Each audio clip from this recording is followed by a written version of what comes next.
아프리카는 지구상 그 어느 곳보다도 다양한 것이 많은 곳입니다.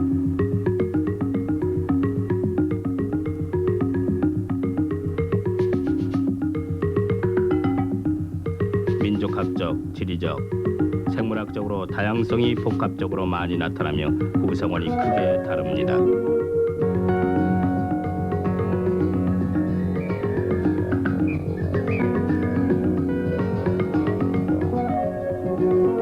수백만 년 동안을 끊임없이 흐르는 강이 수풀이 가득한 계곡을 뚫고 지나가면서 많은 동물들에게 생명을 불어넣어줍니다. 강가에 자리 잡은 이 빽빽한 덤불숲은 풀을 먹고 사는 소나 사슴의 집이 되어주는데 얼룩영양, 이날라와 숫사슴이 여기에 속합니다.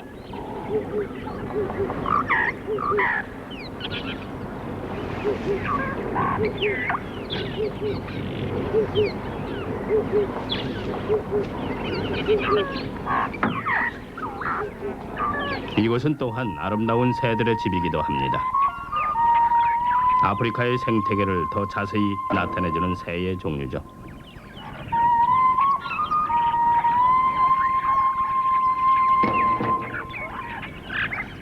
태양에 의해 자줏빛으로 물드는 이곳의 빽빽한 덩굴 사이에서는 버팔로 얼룩말, 영양 같은 동물들의 서식처가 돼줍니다.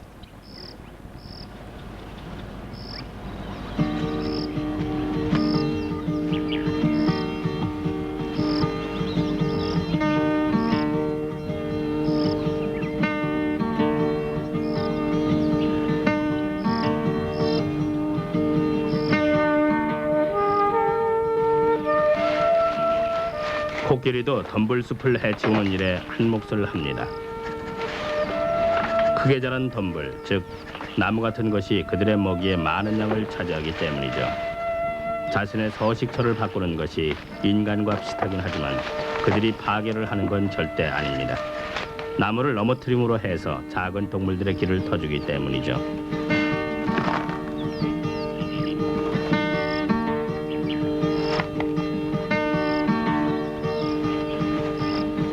모든 것이 상호 연관적으로 일어납니다. 세계에서 가장 키가 큰 기린은 습지대의 끝에서 먹이를 찾는데 그것은 그들만이 누릴 수 있는 공간입니다.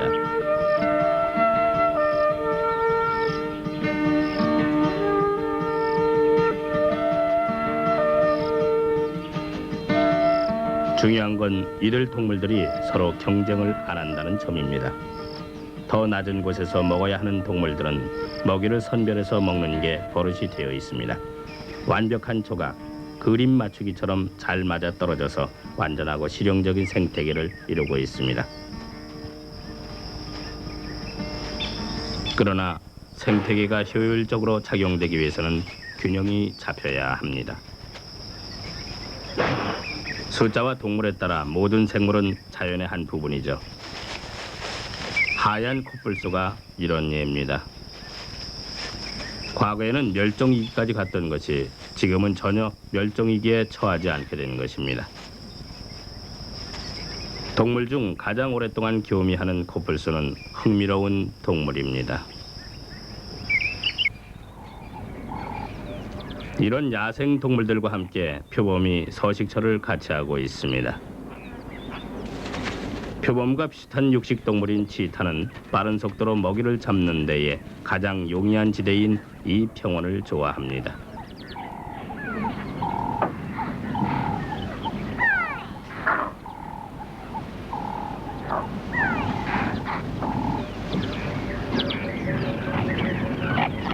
사자가 육식동물 중에서 가장 권위가 있다고 주장할 수 있습니다. 초원이나 숲 모두에서 먹이를 잡는 데에 능숙하기 때문이죠. 또한 무리를 지어 다니는 데에도 그 이유가 있습니다. 사냥할 때 많은 이점을 줍니다. 그래서 힘도 월등합니다.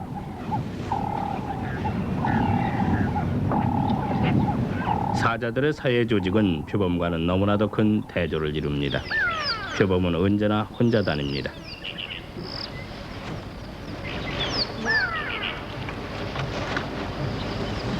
이 암컷에게는 두 마리의 새끼가 있습니다. 암컷과 수컷이죠. 눈에 띄지 않도록 깊은 동굴 속에 숨겼습니다.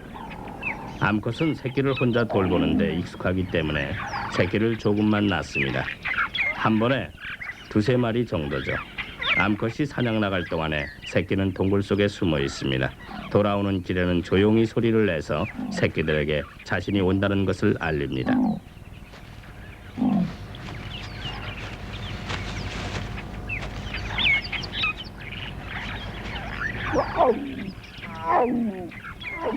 사냥 나가고 없을 때 새끼가 위험에 처하기 때문에 다른 육식 동물들이 발견하지 못하도록 며칠에 한 번꼴로 은신처를 바꿉니다.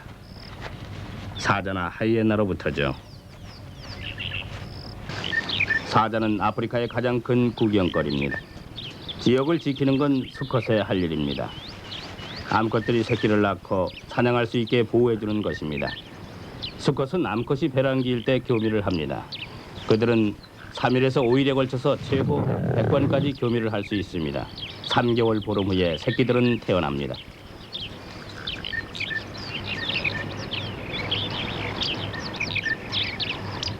한 번에 6마리씩 낳는 건 비정상이 아닙니다. 젖이 4개밖에 없는 어미의 모이를 먹기 위한 경쟁은 치열합니다.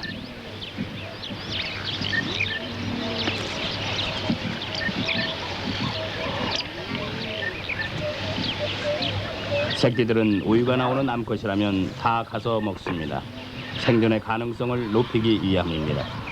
이런데도 불구하고 새끼들 중 30%만이 성인이 됩니다.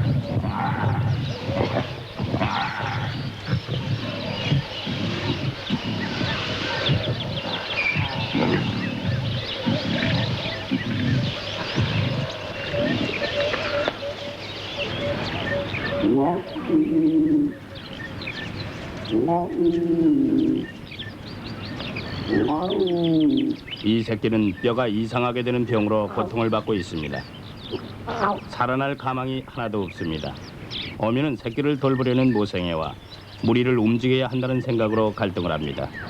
자연은 종족을 보호할 뿐 개인을 돌보지는 않습니다. 6주 후 새끼들은 아직도 모이를 먹긴 하지만 고기도 먹기 시작합니다. 3개월이 되면 젖은 띠게 됩니다. 인류는 일몰을 긴장 푸는 때와 깊은 연관이 있다고 봅니다. 야생에서는 그렇지 않습니다. 밤이 되면서 많은 일들이 시작되기 때문입니다.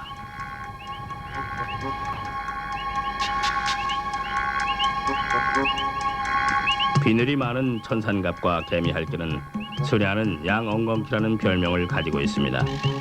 천산갑의 무거운 걸음걸이나 넘치는 비늘을 보면 이해가 됩니다. 스타워즈에 나오는 것 같아 보이죠.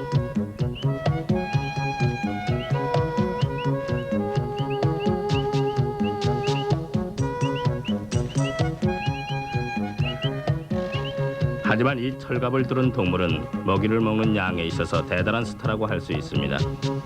표범처럼 천갑산도 혼자 다닙니다. 또한 야행성이기도 합니다. 머리와 몸통을 합한 크기보다는 큰 이상한 혀는 매일 밤 20만 마리의 개미를 먹을 수 있도록 해줍니다. 개미 할기의 적 중에 하나는 사자입니다. 그래서 너무나도 당연하게 개미 할기의 일을 방해하려고 나타납니다. 하지만 이번 경우에는 사자 새끼이기 때문에 경험이 없어서 잡은 동물에 대한 호기심만 있을 뿐입니다. 개미 할기의 아주 놀라운 방어 능력이 위협을 받을 때는 본능적으로 몸을 공처럼 동그랗게 만듭니다. 천산갑이란 말레이어로 구르는 자라는 뜻입니다. 사자 새끼한테는 이것이 철갑을 두른 축구공쯤으로 생각되는 거죠.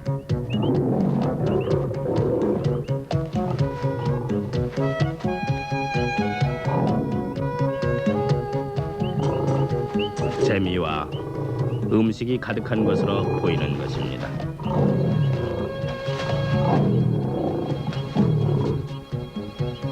모든 것을 알고 있는 다 큰 사자들은 그냥 무시하고 갈 길을 떠납니다.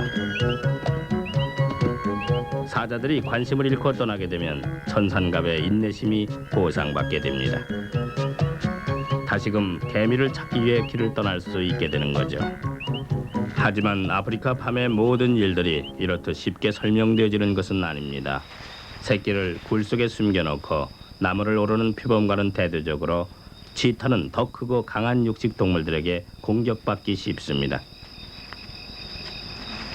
이 암컷 치타와 5마리 새끼들은 바로 그 전형적인 예입니다.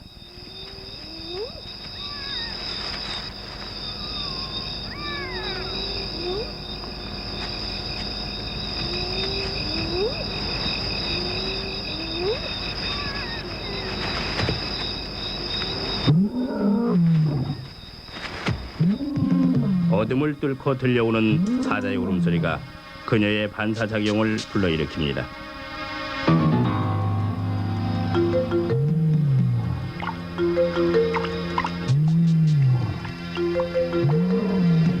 치타는 걱정이 됩니다. 사자의 공격에는 새끼들을 돌보지 못한다는 점을 알기 때문이죠. 새끼들은 닥칠 위험에 대해서는 전혀 모릅니다. 바람의 방향이 갑자기 바뀌면서 사자가 치타의 냄새를 맡았습니다. 곧이어 재빠르고 끔찍한 공격이 개시되어 사자들이 치타들을 덮칩니다. 한 마리만이 암컷을 본능적으로 따라갔습니다. 나머지는 숨으려고 노력하지만 사자들이 차단해서 한 마리씩 4마리를 다 죽입니다. 중요한 점은 사자들은 치타 새끼를 먹지 않는다는 것입니다. 자신의 지역을 지키려는 본능에 의해 적을 처치한 것뿐입니다. 적이 될 가능성이 있는 동물도 포함해서죠. 끔찍하고 아무 의미가 없어 보일지도 모르지만 이곳에서는 인간의 판단 기준은 적용되지가 않습니다. 생존 경쟁에는 어떤 감상도 있을 수 없습니다. 다음 날 아침엔 신랄한 현실이 있습니다. 암컷 치타는 죽은 새끼들을 찾는 소리를 냅니다. 가족들을 다시 재결합시킬 목적으로 그러는 거죠. 치타 새끼도 형제와 자매들을 부르는 소리를 크게 냅니다. 어미와 대조적으로 작게 소리를 냅니다.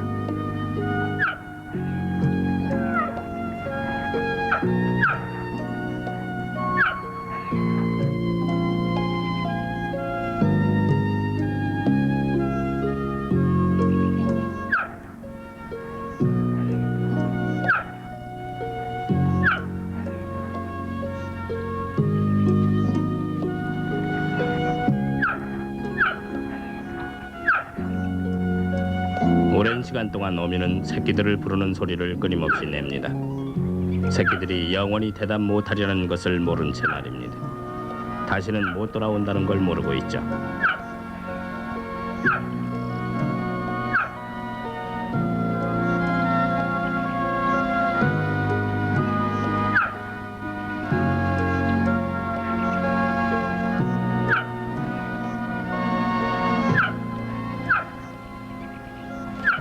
결국 운명에 따라 어미는 살아남은 새끼 한 마리를 입에 물고 예측 불허의 미래로 나아갑니다. 이 모든 것이 슬퍼 보이겠지만 자연의 섭리일 뿐입니다.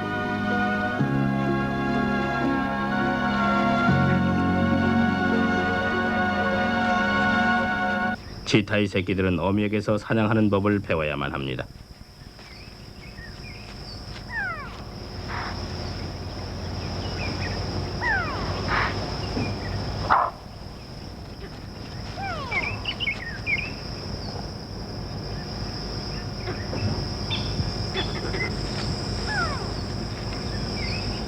앞에서 이미 본 바와 같이 치타는 평원에서 놀라운 속도로 달릴 수가 있습니다.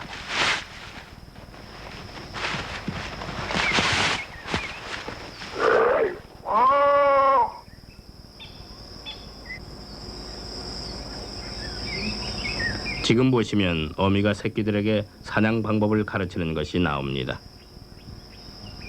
그녀는 어린 임파르를 죽이지 않은 채 잡았습니다. 이것은 새끼들을 가르치기에 아주 적합한 기회입니다. 하지만 새끼들이 오기도 전에 임팔라가 도망쳐서 어미가 다시 잡아야만 됩니다. 그래야만 수업을 시작할 수 있기 때문이죠. 꼭 가르쳐야 하는 수업입니다. 표범처럼 나무 위로 먹이를 들어올리지 못하는 치타는 땅에서 재빨리 먹이를 먹어야 합니다. 다른 육식동물한테 뺏기지 않기 위해서죠. 그들의 걱정엔 그만한 이유가 있습니다.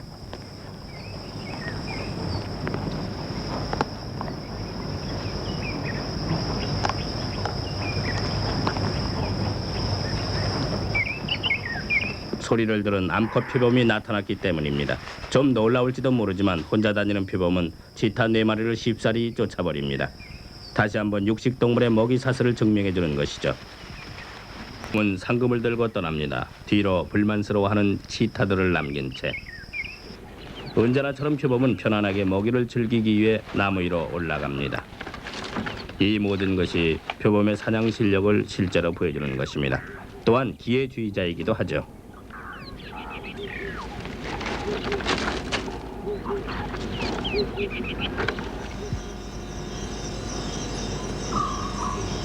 아프리카의 해가 져 다시 밤이 되면 암컷 표범과 그의 새끼의 모습은 또다시 의문을 불러일으킵니다. 치타 새끼한테 일어난 운명이 이들에게도 다가오고 있는지.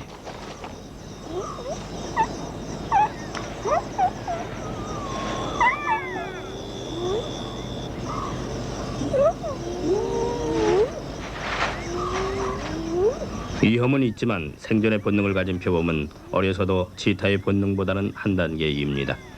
그들의 민첩성과 유연성은 나무를 오르는 데에 많은 도움이 됩니다.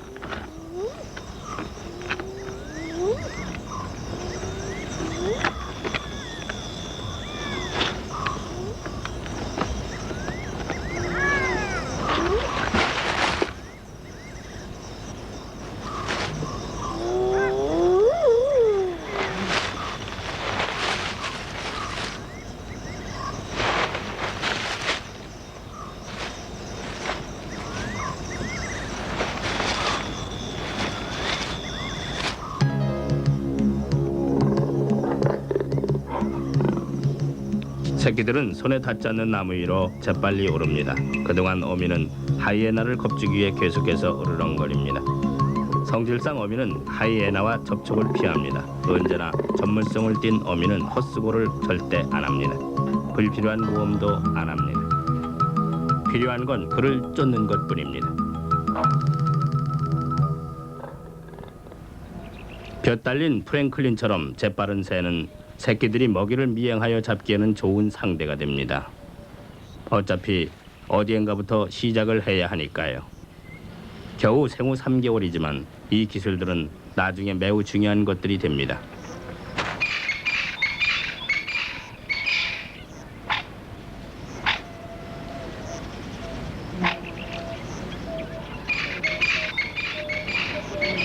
(3개월인데도) 새끼들은 벌써 능숙한 솜씨로 나무를 오릅니다. 캐시우 나무에 있는 도마뱀은 군침이 도는 먹잇감이죠.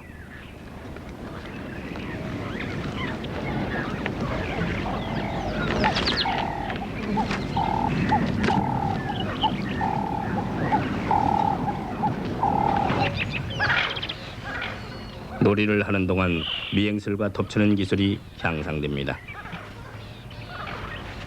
나중을 위한 예행 연습이죠. 그들의 어미는 이 시기에도 먹이 사냥을 위해 오랜 시간을 떨어져 있습니다. 스스로 유연성과 기술을 배우게 됩니다. 5개월이 되면 새끼는 어미가 미리 죽인 사냥감을 죽입니다. 그들의 호기심은 무척 강하기 때문에 그 어떤 움직임이라도 즉각 조사를 합니다.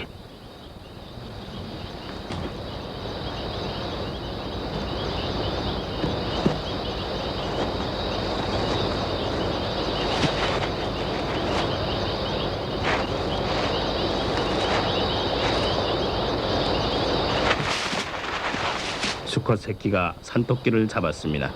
하지만 표범 새끼와 산토끼 중에 더 놀란 쪽을 가리기는 힘듭니다.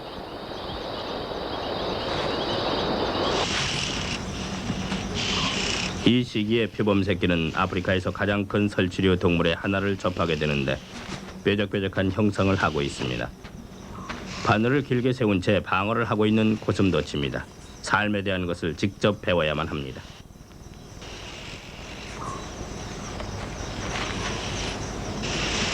새끼는 다행히도 발이 부패되기 전에 바늘을 뽑아낼 수 있었습니다. 7개월이 된 이 수컷은 독성 강한 이집트 코브라와 맞붙게 됐습니다.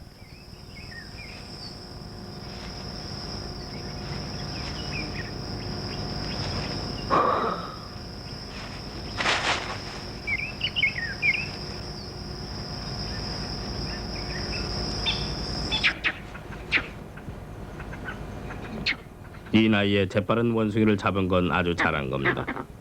하지만 경험이 부족한 새끼는 목을 물지 못하고 머리 뒤쪽을 물게 됐습니다.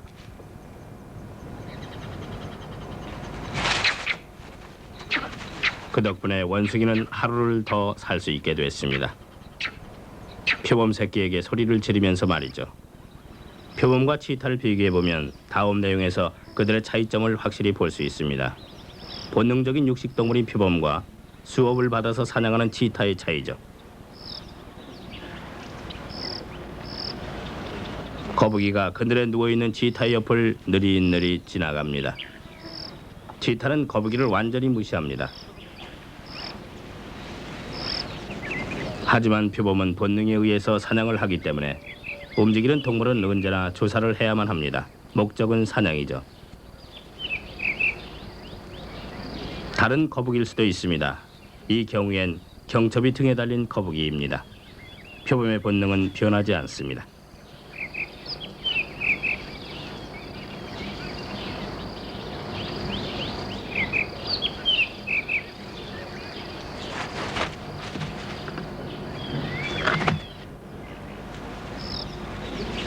표범과 치타는 육안으로도 그 차이가 여실히 드러납니다. 치타는 머리가 작고 점이 하나씩 찍혀 있습니다. 몸이 가늘고 척추는 길고 유연하죠. 반면에 표범은 숲속에서 이장하기 좋게끔 얼룩무늬로 되어 있습니다. 몸체도 훨씬 강합니다.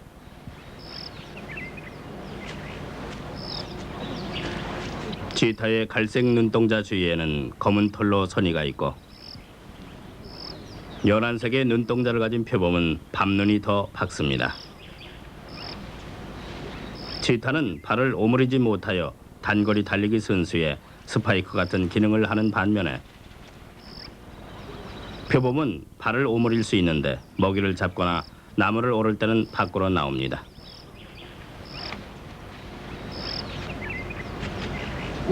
치타의 꼬리는 키처럼 납작하여 고속으로 달리면서 방향 전환에 용이합니다. 표범의 꼬리는 나무에서 균형을 잡을 때 좋게 깁니다.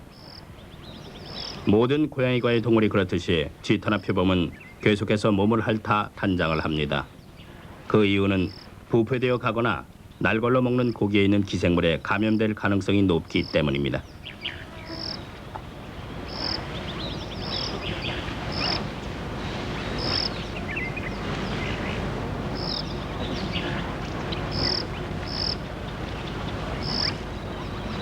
치타는 흰 개미집 위에 눕거나 그와 비슷한 높은 곳에 누워서 위험이나 먹이를 감지합니다.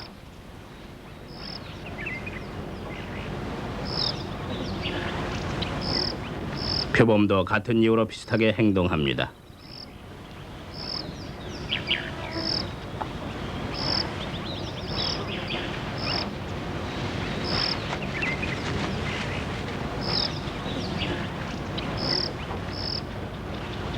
치타와 표범 모두 자기 영토를 고수하기 때문에 오줌을 뿌리거나 배설물로 표시를 합니다.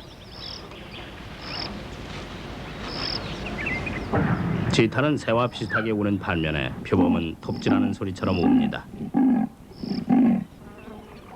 둘 다 꼬리 끝에 독특한 무늬가 있어서 숲속에서 뒤따라갈 때 횃불이 돼줍니다.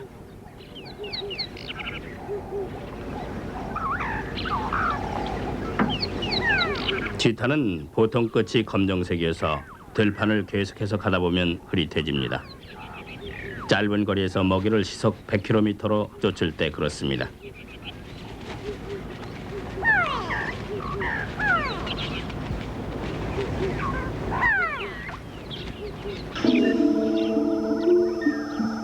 하지만 가뭄이 들면 동물들은 메마른 풀을 먹게 되고 얼마 남지 않은 물을 마시러 모여듭니다.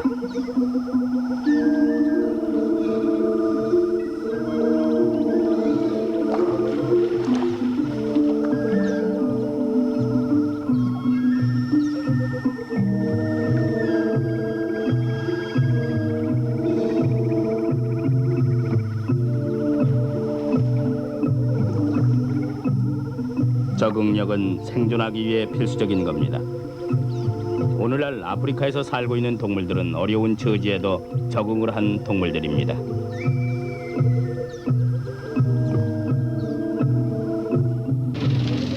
물이 다 말라갈수록 약해진 동물들은 진흙 속에 갇히게 됩니다.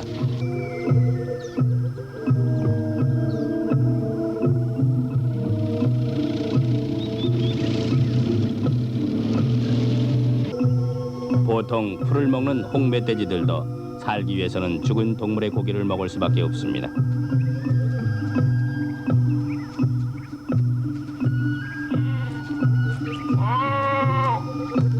우리 생명이라는 점과 아프리카는 잔인한 곳임을 알게 됩니다.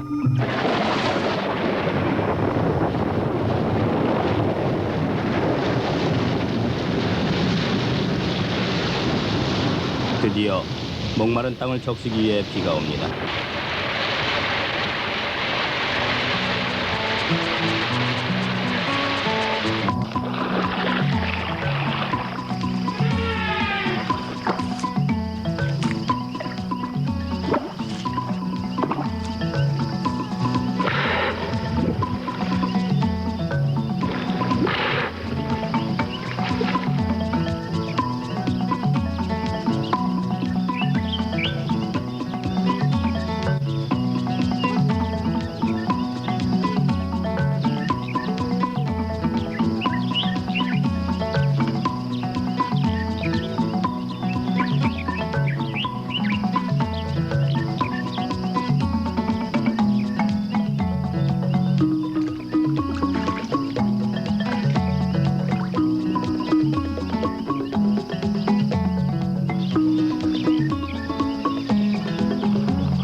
악어한테 물은 그가 1억 년간 살아온 환경입니다. 지구상에 있는 동물들 중 가장 오래되고 성공적인 것 중에 하나입니다.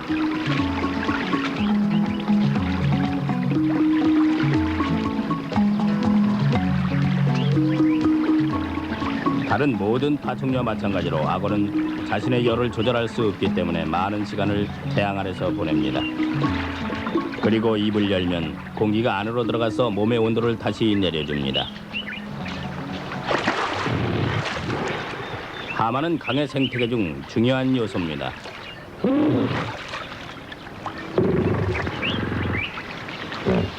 강을 지나는 그들의 몸짓은 물고기에게 먹이를 제공해줍니다. 그리고 해흙이 움직이게끔 합니다.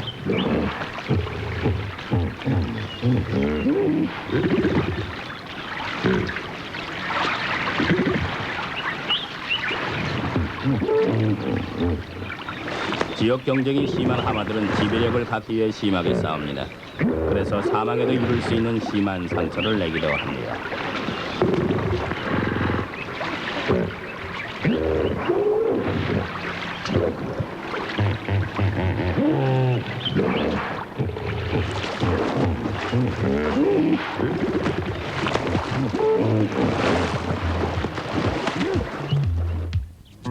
아프리카에 있는 풀과 습지대는 다른 어느 곳에서 찾아볼 수 없을 정도의 다양한 종의 동물들을 서식하게 해줍니다.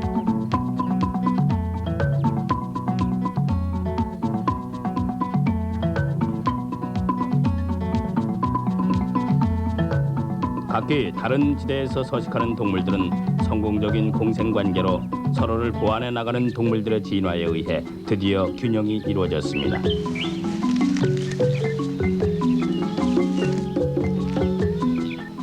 코끼리는 더 질긴 풀을 먹습니다. 야생 버팔로도 마찬가지입니다. 그렇게 해서 짧아진 잔디는 얼룩말, 임팔러, 홍멧돼지와 흰 코뿔소가 먹습니다. 각기 다른 단계로 인해 혜택을 입는 것입니다.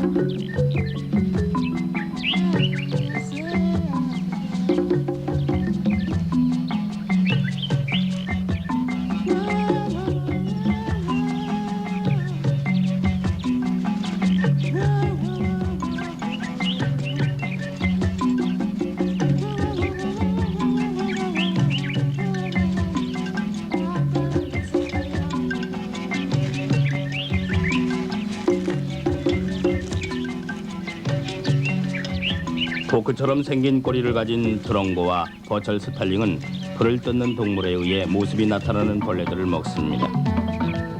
잎을 먹는 동물들 중에는 비슷한 높이의 잎을 먹는 것들이 있어서 먹이 공급을 최대한으로 활용하게 해줍니다.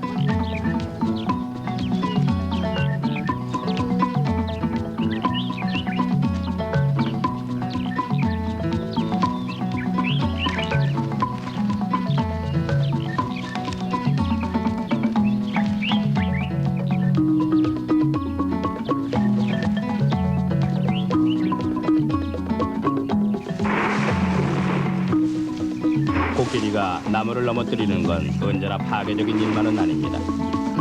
언덕 아래로 밀린 나무는 키가 작은 동물들에게 맛있는 새 잎사귀를 먹을 수 있게 됩니다.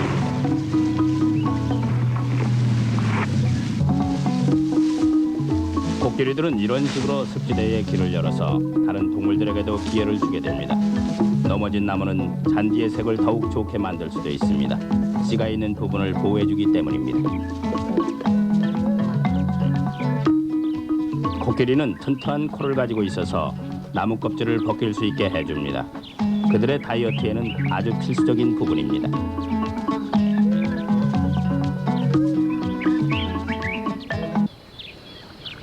배설물을 통해서 내려진 씨들은 싹틀 가능성이 아주 높습니다. 이것으로 숲의 재생성 사이클은 완성되는 것입니다. 배설물 바퀴의 세계에서도 경쟁은 힘듭니다.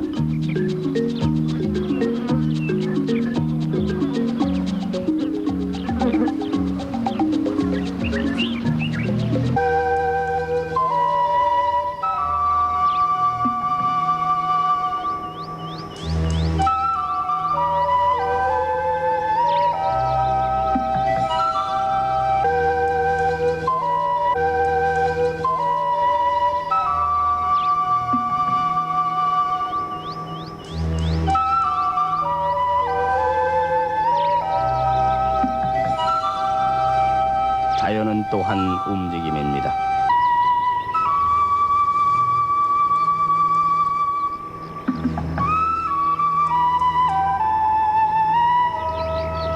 여기에서 물은 식량과도 같습니다. 진흙 속에서 뒹굴기도 합니다. 열을 식히려는 것이죠.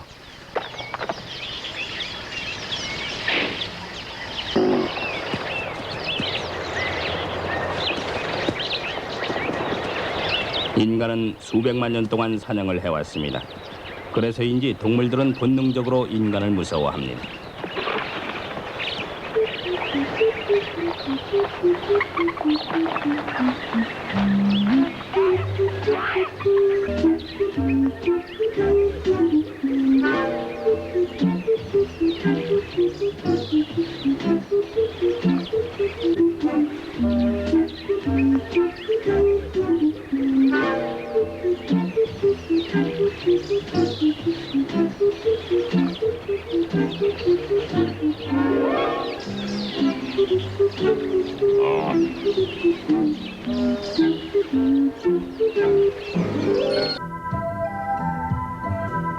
타조 암컷이 수컷의 관심을 불러일으키기 위해 온갖 애교를 다 부리는 광경을 보게 됩니다.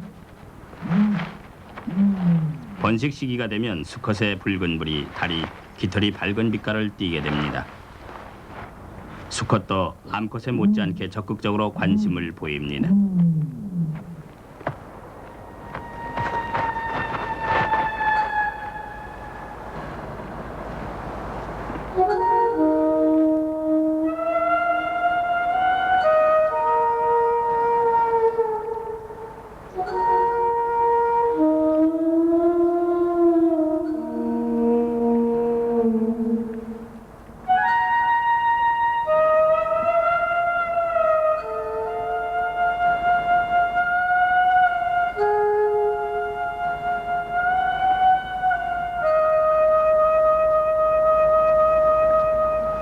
북쪽으로 더 가니 이 붉은 목의 수컷은 기술 부족으로 보였습니다. 암컷은 문자 그대로 튕기는 것 같았습니다.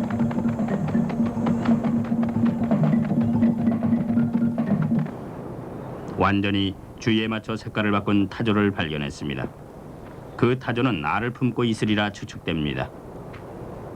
사실은 새끼들이 막 알을 깨고 나오고 있었습니다.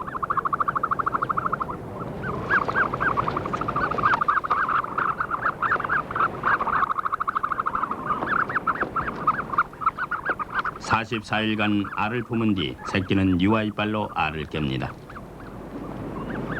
그 후 며칠간은 목과 발에 저장된 노른자의 영양으로 살게 됩니다. 태어난 직후가 가장 위험한 시기이므로 자연색깔 변이에 도움을 받습니다. 긴 꼬리 과부새는 먹이를 잡기 위해 낮게 날아다니는 게 아니라 암컷을 유혹하기 위해 한껏 매력을 발산하고 있는 것이랍니다. 핀테일드 와이더새 역시 같은 수법을 씁니다. 김피쉬는 먹이를 잡기 위해 날갯짓을 할 때에도 머리를 한치도 움직이지 않습니다.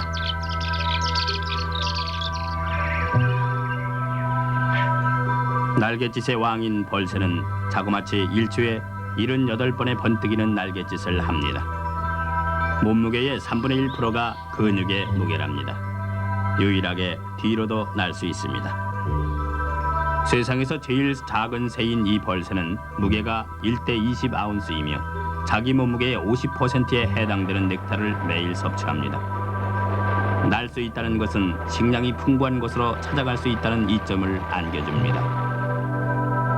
이 행성에 있는 모든 동물은 식량이 풍부한 곳으로 가기를 열망하여 대이동을 하는 것입니다. 어떤 형태로 떼지어 이동하면 개인이 보다 쉽고 에너지 손실이 적게 이동하게 됩니다. 이들의 구조적인 이동성을 따라잡을 수 있는 것은 절대 없으며 100억의 새가 이 세상에 존재한다는 것은 믿기 어려운 일은 아닙니다.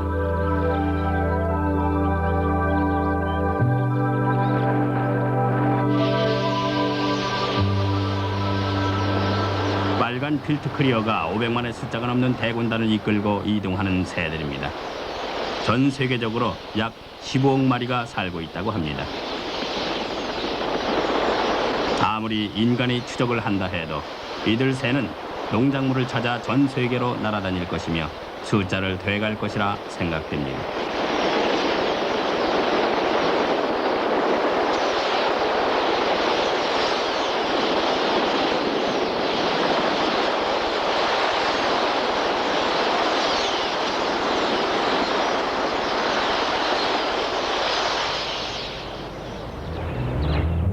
새들은 여러 가지 기능에 맞추기 위해 각기 날개 모양이 다양하게 진화되어 왔습니다. 예로 하얀 등매는 넓은 날개를 갖고 있어 난류를 타고 영역을 감시합니다. 날개 끝에 갈라진 깃털들은 마치 손가락처럼 방향 통제를 함에 있어 조절 감각을 쥐어줍니다. 학들의 넓은 날개 역시 난류를 탈 수 있게 하여 해상 33,000피트 이상을 뜨게 해줍니다. 그 높이에서는 굉장히 먼 거리를 조금의 에너지 소모 없이 글라이딩 할 수 있습니다. 이렇게 높은 고도에서는 특히 큰 뼈대와 큰 폐가 있어 산소에 저장이 가능합니다. 피시 독수리는 물가를 감시해야 하기에 날개가 넓습니다. 그러나 물결 모양으로 날개를 접을 수 있는데 이는 곧 다이빙하기에 안성맞춤인 포즈가 되는 것입니다. 이 독수리가 날개 사이로 공기를 내보내며 먹이를 잡기 위해 급 하강하는 모습을 보십시오.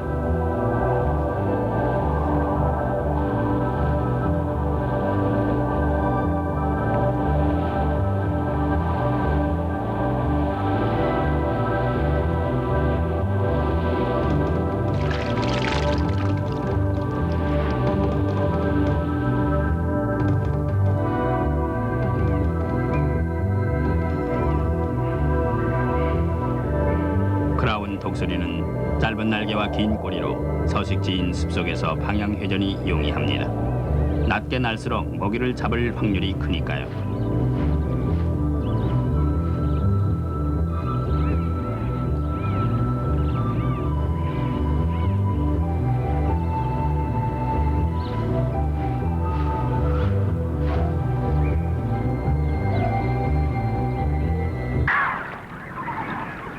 펠리칸도 특이하게 물과 물고기를 주머니 같은 부리로 잡습니다.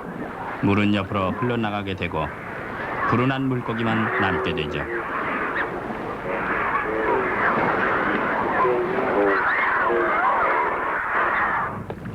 이 밤색 펠리칸은 펠렛의 다이빙 기법을 써서 먹이를 잡습니다.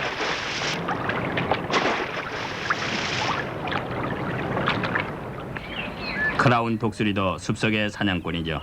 아름다운 밤색의 깃털이 보색입니다. 임폴라 떼를 발견합니다. 자신의 땅 안에 있다는 듯이 접근하지만 어른 임폴라를 보고 계획을 취소합니다.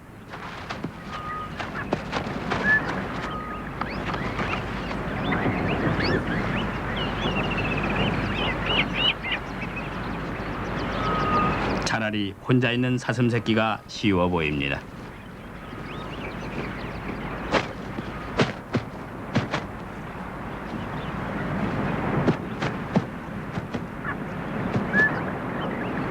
점점 도망치는 영양을 향해 다가섭니다. 그러나 날색에 덮치는 것은 오판입니다. 낚아채는 지점을 잘못하여 사슴을 놓칩니다.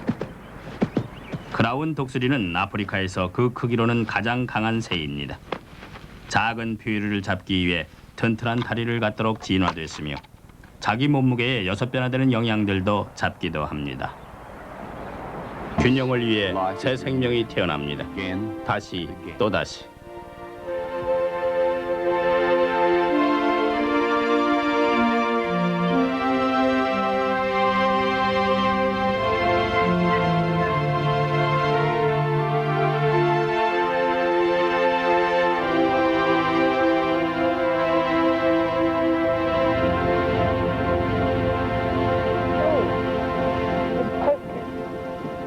초원에서 새끼를 낳는 톰슴 카이젤입니다.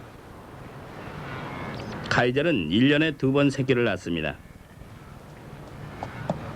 어미 카이젤은 즉시 태반을 먹어 새끼의 냄새가 퍼지지 않게 합니다. 초원은 이들이 몸을 숨기는 데 도움을 줍니다. 꼼짝 않고 있을 때에는 안 보입니다.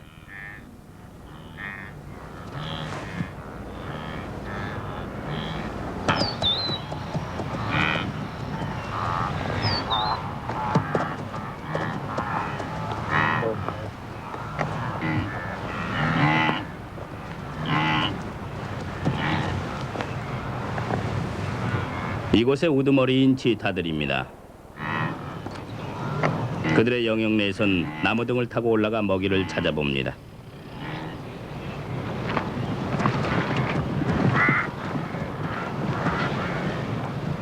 이 치타가 어린 영양 한 마리의 눈길을 돌립니다. 곧장 이 고양이는 다가설 것입니다. 어린 영양은 위험을 감지하지만 세상에서 제일 빠른 고양이를 피해갈 길은 없습니다. 이 순간 이후로는 불쌍한 영양을 제외하곤 신경을 끊을 것입니다.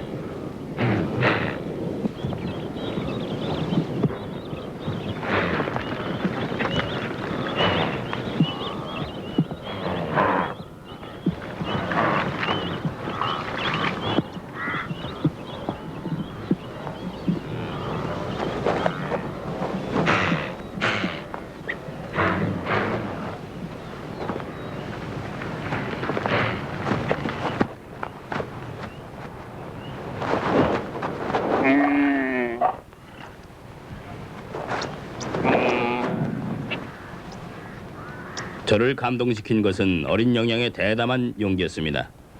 최선의 방어는 공격이라는 사실을 깨달은 것 같습니다. 하지만 번개 같은 치타의 반응을 보십시오. 360도를 유연하게 도는 몸을 보세요. 이 어린 영양을 도우려는 주위의 어떤 움직임도 보이지 않습니다.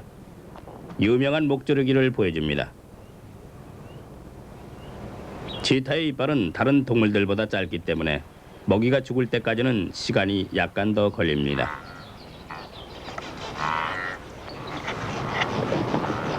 다른 치타가 뛰어가 먹기 시작합니다. 먹이를 은폐할 장소가 없기 때문이죠. 즉시 먹기 시작합니다.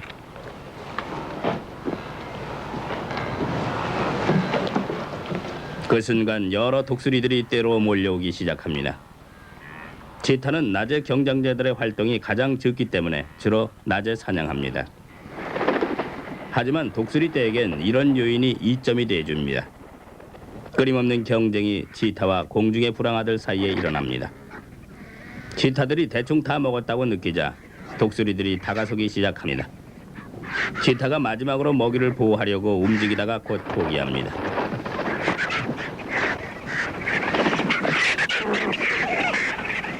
이 먹이를 다 해치우는 데는 약 2시간이 소요됩니다. 점박이 하이에나들이 독수리의 방문을 알아차렸습니다. 이들은 몸집이 재빠르기 때문에 새들도 잡을 수 있습니다. 독수리에게는 중요합니다. 왜냐하면 강한 알을 낳는데 칼슘을 제공할 수 있기 때문이죠. 이 어린 하이에나가 독수리와 친해집니다. 평생 맞부딪히며 살아야 되기 때문이죠.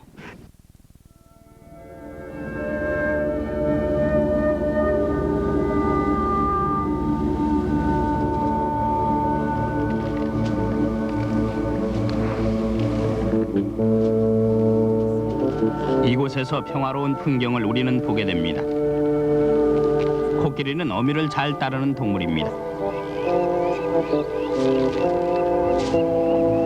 어미는 3, 4년 동안 새끼를 소중히 보호합니다. 새끼들은 어미들이 하는 것을 보고 살아가는 기술을 익히고 풀을 뜯고 풀뿌리를 차고 하는 것을 배우게 됩니다. 이 새끼는 어미 코끼리와 똑같이 하면서 풀 먹는 법을 배우고 있습니다. 어린이들이 어디서나 똑같듯이 이들 어린 코끼리도 시간이 나면 저희가 즐기는 장난을 치면서 휴식 시간을 보냅니다.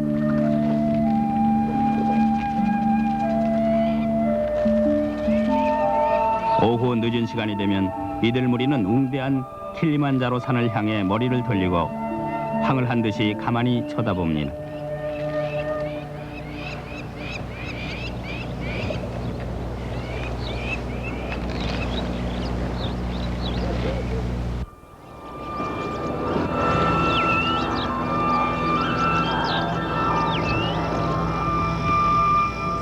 마사이 지역 기린이 조심스레 그들의 모습을 나타냈나. 충분히 먹이를 먹고 난 뒤에 오후의 한때를 즐기고 있을 때는 그들은 경계를 게을리하지 않는다. 그들의 크고 사랑스러운 눈이 조심스레 우리들에게 향한다. 대체적으로 사람들에게 적의를 나타내지 않는 편이며 기린은 온순한 동물이다. 몇 시간의 휴식을 끝내고 일어서서 다시 주위를 훑어본다. 기린은 지구상에서 가장 키가 큰 동물이다.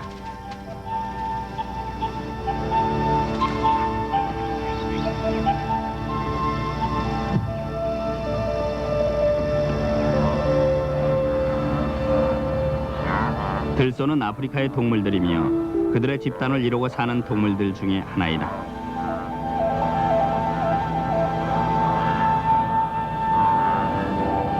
얼룩말의 무리는 이들 들소떼를 따라 그들을 자신들의 이주시의 방패막이로 쓰는 수가 있다.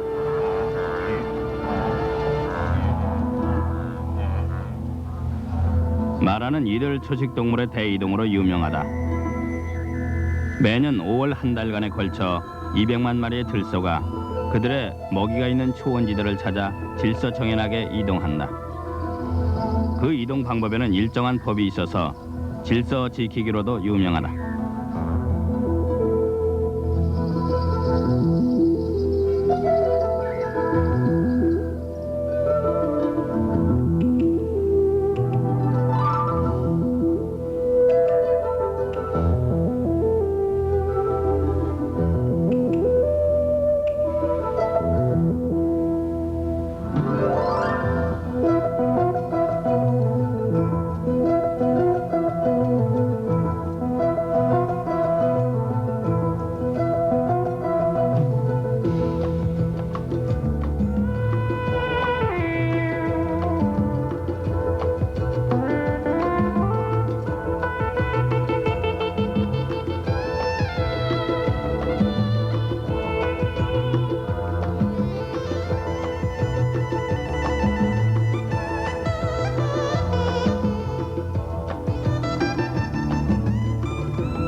토끼 원숭이는 집단성의 몸집이 작은 원숭이로서 많을 때는 20마리나 그 이상이 모여서 집단을 이루며 사는 때도 있다.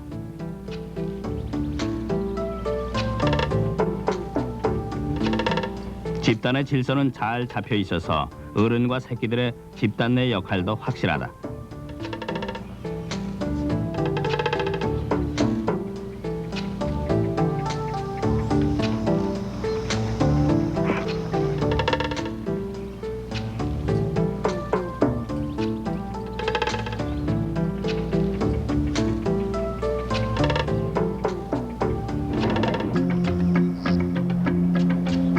오후에 한때 먹이를 먹고 난 맹토 비비들이 기구의 조각을 갖고 장난을 치고 있다.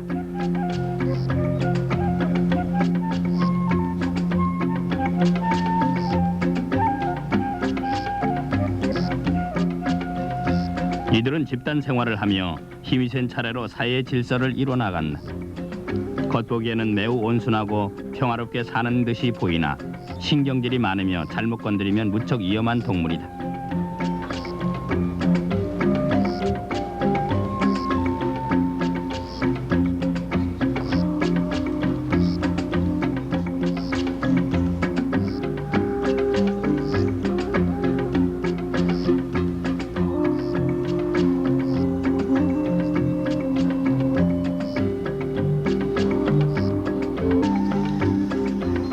꽃사슴의 일종인 기린 노루이다. 이름처럼 목이 무척 길다. 조은의 전투사가 풀을 헤치며 오후의 햇살 아래서 천천히 모습을 드러냅니다. 아프리카 코뿔소입니다.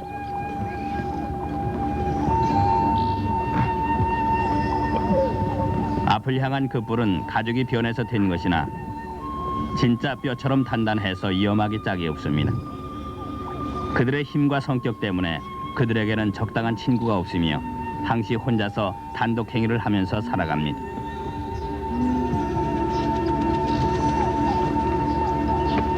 태어나서 3년이면 완전히 성장하며 그 후는 초원을 혼자 돌아다니며 자신의 영토 관리를 하면서 사는 애토리입니다. 전에는 코뿔소의 뿔은 금이나 보석으로도 살 수가 없을 만큼 효능 좋은 약재였습니다. 그만큼 위험한 동물이죠.